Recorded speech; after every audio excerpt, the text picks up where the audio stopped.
एक आम सोमवार को सिटी पुलिस हेडक्वार्टर में रूटीन ऑडिट के दौरान एक अजीब बात सामने आई। एक मिसिंग कोल्ड केस फाइल 7/34 20 साल पहले हुई एक मर्डर की फाइल बिना किसी निशान के गायब हो गई थी। ये कोई सिंपल गलती नहीं थी, ये जानबूझकर मिटाया गया था।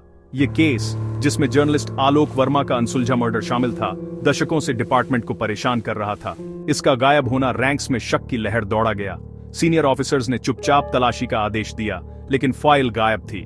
इस कमी ने एक शालीपन पैदा कर दिया जो सवालों से भरा था। एक दशकों पुरानी फाइल कौन चुराएगा और अब क्यों? गायब हुई फाइल सिर्फ कागज नहीं थी, ये एक पेंडोरा बॉक्स था और किसी ने उसकी चाबी चुरा ली थी। लेकिन इंसाफ का अपना तरीका होता है, चाहे राज कितना भी गहरा क्यों न दफन हो। सच की तलाश अभी शुरू हुई थी। जैसे ही डिपार्टमेंट मिसिंग फाइल से हिल गया, एक और झटका लगा। रमेश गुप्ता, आलोक वर्मा केस के इकलौते जिंदा गवाह, मृत पाए गए, आधिकारिक तौर पर हार्ट अटैक से। टाइमिंग इतनी परफेक्ट थी कि यह इत्तेफाक नहीं हो सकता था। रमेश ही संदिग्ध से इकलौता लिंक थे, उनकी गवाही ही क्राइम को एक चेहरे से जोड़ने वाली इकलौती कड़ी थी। अब फाइल गायब होने और गवाह के चुप होने के साथ केस हमेशा के लिए बंद लग रहा था। इंस्पेक्टर नेहा चौहान ने पैटर्न देखा, पहले सबूत फिर गवाह। यह कोई हादसा नहीं था, यह एक कवर अप था जो चल रहा था। नेचुरल कॉजेज का फैसला झूठ जैसा लग रहा था, कोई अतीत को मिटा रहा था एक एक करके। लेकिन नेहा ने इस चुप्पी को स्वीकार करने से इनकार कर दिया। दोनों घटनाएं जुड़ी हुई थीं, सच को दफनाने के लिए एक सोची समझी चाल। इसके पीछे जो भी था वह ताकतवर, बेरहम और अभी भी देख रहा था। लेकिन उन्होंने नेहा के इरादे को नहीं गिना था। इंस्पेक्टर नेहा चौहान जिद्दी थीं। जब दूसरे आगे बढ़ गए तो उन्होंने कवर अप को वहीं देखा जो वह था। उन्होंने गायब हुई फाइल को याददाश्त और टुकड़ों से फिर से बनाना शुरू किया। पुराने लॉग, ड्यूटी रोस्टर्स, कुछ भी जो मदद कर सकता था। आर्काइव्स में रातें बिताना रूटीन बन गया, गायब हुए केस की गूंज तलाशते हुए। नेहा को एहसास हुआ कि यह पावर का क्राइम था, पैशन का नहीं। उनकी हर रिक्वेस्ट को रेजिस्टेंस का सामना करना पड़ा। देरी से रिपोर्ट, टूटे हुए सर्वर, सिस्टम खुद उनसे लड़ता हुआ लग रहा था। लेकिन नेहा के लिए हर बाधा ईंधन थी। वह चुप्पी की दीवार तोड़ने के लिए दृढ़ थीं।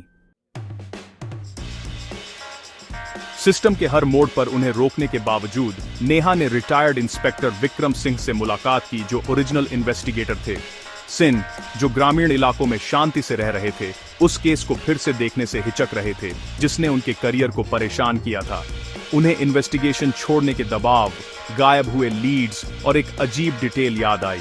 कुछ रिपोर्ट्स थोड़ी अलग इंक से टाइप की गई थीं। सिंह ने नेहा को रिकॉर्ड्स पर भरोसा न करने की सलाह दी। कभी कभी फाइलें नष्ट नहीं होती थीं, बस सादी नजर में छिपी होती थीं। उन्होंने पुरानी फाइलिंग सिस्टम के बारे में बताया, जिसे उसके रहस्य जानने वाले आसानी से हेरफेर कर सकते थे। ये बातचीत नेहा की पहली असली ब्रेक थ्रू थी। वह 2 लीड्स के साथ निकली, अजीब टाइपराइटर इंक और हजारों में छिपी एक फाइल का आइडिया। कवर अप की जड़ें गहरी थीं, लेकिन अब नेहा के पास एक दिशा थी। अतीत बोल रहा था, उन्हें बस सुनना था। तलाश तेज हो गई। नेहा ने 20 साल पहले के टाइपराइटरों पर ध्यान केंद्रित किया। उन्हें एक खास रेमिंगटन मॉडल के मेंटेनेंस लॉग मिले, जिस पर अक्सर एक सीनियर क्लर्क साइन करता था। डिटेक्टिव नहीं, इस मशीन की इंक अनोखी थी और अक्षर ए में एक सूक्ष्म खराबी थी। नेहा ने पुराने फाइलों को खंगाला, इस फिंगरप्रिंट से टाइप किए गए डॉक्यूमेंट्स की तलाश में। कई दिनों के आंखों पर जोर डालने वाले काम के बाद उन्हें एक मैच मिला, एक ट्रांसफर ऑर्डर जिसमें वही इंक और खराब ए था। ये टैंपर किए गए डॉक्यूमेंट्स से उनका फॉरेंसिक लिंक था। अब वह आर्काइव्स के जरिए कवर अप को ट्रेस कर सकती थीं। टाइपराइटर उनका खामोश गवाह बन गया था। टाइपराइटर के फिंगरप्रिंट से लैस नेहा ने लैबिरिंथिन आर्काइव सिस्टम को संभाला। उन्होंने यह थ्योरी दी कि फाइल चोरी नहीं हुई थी, बल्कि एक नए नंबर के तहत गलत तरीके से रखी गई थी। हजारों फाइलों को क्रॉस रेफरेंस करते हुए उन्होंने अनोखी इंक और खराब ए की तलाश की। ब्रेक थ्रू एक छोटे से डकैती फाइल में आया, केस 944। अंदर एक गवाह का स्टेटमेंट था जो डकैती से संबंधित नहीं था, बल्कि सीधे वर्मा मर्डर से जुड़ा था। कवर अप स्पष्ट था, अपराधी पेज असंबंधित फाइलों में बिखेर दिए गए थे। ओरिजिनल फाइल खोखली कर दी गई थी, उसकी आत्मा सादी नजर में छिपी हुई थी। केस 934 सिर्फ पहला सुराग था, नंबरों का एक सरल ट्रांसपोजिशन। नेहा को एहसास हुआ कि वह इन्वेस्टिगेशन के बिखरे हुए अवशेषों के लिए एक खजाने की तलाश में थी। तरीका चालाक था, लेकिन परफेक्ट नहीं। सच सामने आने लगा था।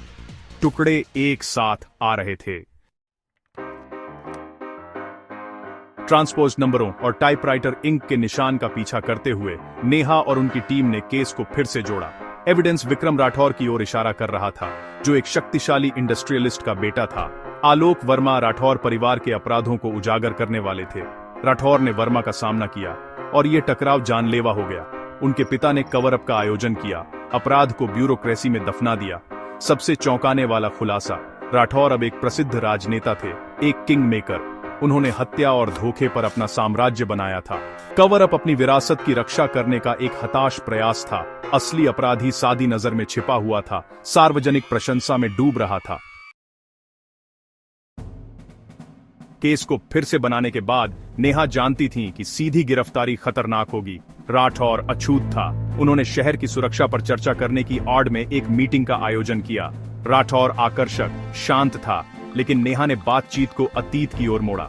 उन्होंने Alok Verma, case file 734, Remington typewriter और ट्रांसपोज्ड फाइलों का जिक्र किया। हर डिटेल के साथ राठौर का मुखौटा उतर गया। आखिरी वार, नेहा ने छिपे हुए गवाह के स्टेटमेंट को उसकी डेस्क पर खिसका दिया। राठौर का संयम टूट गया। डर और गुस्सा ने उसकी अभ्यास की गई शांति की जगह ले ली। उस पल में नेहा ने राजनेता के पीछे हत्यारे को देखा। टकराव खत्म हो गया था। 20 सालों तक खामोश रहा सच आखिरकार शक्ति से बोल दिया गया था। राठौर को घेर लिया गया था। इंसाफ करीब था। शहर कभी वैसा नहीं रहेगा। इस टकराव ने राठौर के अंत की शुरुआत को चिह्नित किया। सबूत सामने आने के साथ नेहा ने केस को फिर से खोला, जिससे शहर में सदमे की लहर दौड़ गई। राठौर का साम्राज्य ढह गया, उसके सहयोगी उसे छोड़ गए और जनता ने इंसाफ की मांग की। उसकी गिरफ्तारी एक ऐतिहासिक घटना बन गई, यह साबित करते हुए कि कोई भी कानून से ऊपर नहीं है। ट्रायल ने साजिश की पूरी हद का खुलासा किया। दोषी के फैसले ने 20 साल पुराने घाव को बंद कर दिया। इस केस ने पुलिस प्रक्रियाओं में सुधार किया और जवाबदेही के एक नए युग को प्रेरित किया। आलोक वर्मा की आत्मा आखिरकार शांति से आराम कर सकती थी। नेहा के लिए यह इस बात का सबूत था कि सच, चाहे कितना भी दफन हो, हमेशा अपना रास्ता ढूंढ लेता है। खोई हुई फाइल की किंवदंती इंसाफ के लिए एक किरण बन गई, सभी को याद दिलाते हुए कि राज सो सकते हैं, लेकिन वे कभी मरते नहीं।